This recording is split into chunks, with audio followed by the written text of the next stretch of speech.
बैसाख में शादी विवाह के लिए क्या क्या उपाय करें,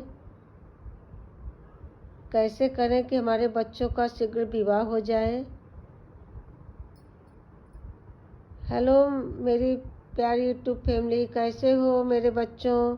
आज मैं आप लोग के लिए बहुत ही सरल उपाय लेकर आई जिन्हें करने से आपके जो विवाह में बहुत ही बाधाएं आ रही, विघ्न आ रही हैं, उनको मैं किस तरीके से दूर कर दूंगी। बस सिर्फ एक छोटा सा उपाय हमारा करिए, आपके शादी विवाह में जो विघ्न बाधा आ रही वो दूर हो जाएगी। हमारे बच्चे बहुत ही टैलेंट हैं, हम बैकग्राउंड भी बहुत अच्छा है, फिर भी हमारे बच्चों का शादी विवाह में लेट हो रहा है। तो उस किस कारण से हो रहा है, क्या कौन सा ग्रह हमारे बच्चों का खराब चल रहा है कि जो इतने टैलेंट होने के बाद भी शादियां नहीं पक्की हो पा रही। हमारे बेटी बेटा आजकल दोनों के शादियों में बहुत लेट हो रहा है। तो हमारे बच्चों मेरा उपाय करिए। बस मेरा उपाय आपको मैं बोलती हूँ कि श्रद्धा और विश्वास से ज़रूर करना चाहिए। हमारे बच्चों प्रभु के ऊपर अपना पूरा विश्वास बनाए रखिए। हम अपने ऊपर विश्वास बनाने के लिए नहीं बोल रहे हैं मेरे बच्चों, भगवान के ऊपर विश्वास बनाइए। मैं तो एक माध्यम हूँ, मेरे कहने से तो मैं तो एक रास्ता दिखा रही हूँ।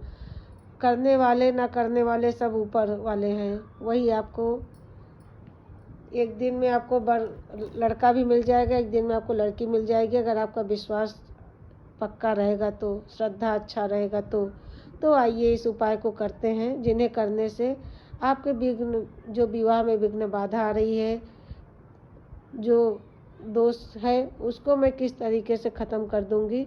आपको सिर्फ एक छोटा सा उपाय करिए। बैसाख का महीना बहुत ही पावन होता है। इस महीने में किए गए उपाय कभी खाली नहीं जाते हैं। इस महीने में अगर आप विवाह के लिए कोई भी उपाय करिए, देखिए कैसे चटमंगनी पट ब्याह होता है मेरे बच्चों। लड़की हो या लड़का, सबका विवाह श्रद्धा विश्वास से, भगवान के अपने दोनों हाथ फैला करके, अपने दो आंचल फैला करके माता पिता जो हैं बोले, हे प्रभु मेरे बेटी बेटा के विवाह में जो विघ्न बाधा आ रही उसको दूर करिए। तो सबसे पहले मेरे बच्चों, आपको शादी विवाह के लिए गुरु बृहस्पति कमज़ोर होते हैं तभी विवाह में कोई विघ्न बाधा आती है, क्योंकि बृहस्पति ही अगर हमारा अच्छा रहेगा तो विवाह में कोई विघ्न बाधा नहीं आएगी। इसलिए पहले तो आप अपना बृहस्पति अच्छा करिए, भगवान विष्णु की पूजा करें, इससे उत्तम आपको रहेगा। अब वैशाख माह में तो जो ये महीना चल रहा है, आपको अगर हिंदी नहीं समझ में आती तो जो अप्रैल का महीना चल रहा है 19 अप्रैल तक चलेगा ये। तो इसमें किए गए 19 अप्रैल को अक्षय तृतीया है। उस दिन तो आपको विवाह के लिए, तो जिस दिन अक्षय तृतीया के दिन जिसका शादी विवाह हो जाता है उसके विवाह में कभी कोई प्रॉब्लम आती नहीं है, उसका सातों जन्म तक रिश्ता चलता है। तो इस महीने में आप विष्णु की पूजा जरूर करिए, विष्णु भगवान की।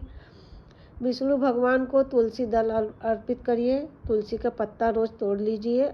संडे को, ट्यूसडे को नहीं तोड़ना है, या तो आप पहले से एक दिन तोड़ के रखे रहिए, या तो फिर गमले वगैरह में घिरे रहें तो उसको आप उठा करके धुल करके भगवान को, विष्णु को चढ़ा दीजिए। जब आप सुबह पूजा करिए, जब भोग लगाती है तो तुलसी को विष्णु भगवान को अर्पित कर दीजिए और अपनी अंदर से मनोकामना को बोलते रहिए। फिर उसके बाद ओम नमो भगवते वासुदेवाय, इस मंत्र का आप 108 बार डेली जाप करिए। अगर आप डेली नहीं कर पा रही हैं तो सिर्फ बृहस्पतिवार को, थर्सडे को आप ज़रूर इसको जप करिए। और गुरुवार को गाय को हल्दी मिश्रित आटे के पेड़े बनाइए। एक आटा का लोई ले लीजिए, उसमें हल्दी डाल दीजिए, मिश्री डाल दीजिए, उससे पेड़ा बना करके और गाय को आप खिला दीजिए। अब गाय को खिलाते हुए ऐसे अपने हथेली पर रख करके गाय को खिलाइए। लाल काली गाय मिल जाए तो बहुत ही शुभ है। खिलाते हुए अगर आपका जो हथेली है अगर गाय चाट ली, उस समय आप जो भी दुनिया की जो भी चीज़ आप अगर मन में बोल देंगे वो आपको तुरंत प्राप्त हो जाता है। ये आप मेरा आजमा लीजिए। कभी भी आप गाय को खिलाइए हथेली पर रख करके, अगर आपकी हथेली गाय चाट ली, उस समय आपके मन में कोई भी दुनिया का चीज़ अगर मन में आ गया कि मुझे चाहिए, आप बोल दिए उस समय, तो आपको देखिए लक्ष्मी माता तुरंत के तुरंत शीघ्र आपको इच्छा आपकी पूरी हो जाएगी। आवश्यकता आप हल्दी वाला और मिश्री वाला आटा आप गाय को खिलाइए। विष्णु जी को पूजा करते समय बृहस्पतिवार को पंचामृत बना लीजिए और चने की दाल और गुड़ और मुनक्के का भोग लगाइए विवाह के लिए और बैठ कर के भोग लगाइए और बोलिए फिर ओम नमः भगवते वासुदेवाय जप लीजिए। फिर उसके बाद बोलिए हे प्रभु हे बृहस्पति देव, मेरे विवाह में कौन सा हमारा ग्रह खराब है जिससे दिक्कत है, हमारा विवाह शीघ्र हमको अच्छा वर दीजिए। अच्छे वर के लिए बोलिएगा भैया, क्योंकि इस दुनिया में अच्छा सुयोग्य वर मिलना बहुत ही कठिन है। विवाह तो सबका हो रहा है, लेकिन देख रहे हैं देश दुनिया में क्या हो रहा है, इसलिए आप प्रभु से यही बोलिए मुझे सुयोग्य वर दीजिए, जो मेरा जीवन साथी मेरा साथ साथ हमारे रहे, आपका केयर करे, आप भी उसका ध्यान दीजिए, वो भी आपका ध्यान दे। ऐसा पति आपको भगवान से मांगना चाहिए जो सातों जन्म तक आपका रिश्ता निभाए। इससे जो पंचामृत चढ़ाया जाता है उससे वैवाहिक जीवन बहुत ही सुखी रहता है। इसलिए आप बृहस्पतिवार को, आपकी शादी नहीं हुई तब भी आप बृहस्पति भगवान को भोग लगाइए पंचामृत का, जिससे जो आपका वर मिले ना बहुत ही अच्छा मिले, आपका वैवाहिक जीवन बहुत सुखी रहे। सुखी वैवाहिक जीवन बहुत ही मायने रखता है मेरा बेटा बेटी, क्योंकि विवाह ही अगर गंदा पति मिल गया तो समझिए दुनिया का सारा सुख बेकार हो गया है।